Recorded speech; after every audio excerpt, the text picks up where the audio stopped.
Tidak Prabu.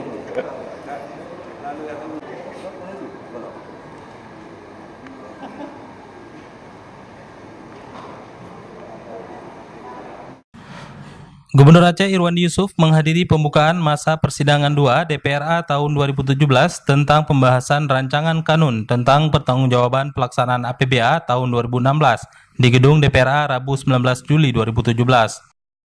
Dalam sambutannya, Irwandi Yusuf mengatakan penyampaian laporan pertanggungjawaban pelaksanaan APBA merupakan informasi terhadap pelaksanaan tugas-tugas Gubernur Aceh kepada DPR Aceh dalam kurun waktu 1 tahun anggaran, sebagaimana diatur dalam Pasal 42 Undang-Undang Nomor 11 Tahun 2016 tentang Pemerintahan Aceh, Pasal 65 Undang-Undang Nomor 23 Tahun 2014 tentang Pemerintahan Daerah, Pasal 101 Peraturan Pemerintah Nomor 58 Tahun 2005 tentang Pengelolaan Keuangan Daerah. Pertanggungjawaban pelaksanaan APBA 2016 juga merupakan pertanggungjawaban terhadap pelaksanaan rencana kerja pemerintah Aceh tahun 2016. Irwandi menjelaskan kegiatan pemerintah Aceh tidak terlepas dari pelaksanaan APBA 2016 yang ditetapkan dengan anggaran pendapatan sebesar 12 triliun lebih dan anggaran belanja sebesar 12 triliun lebih.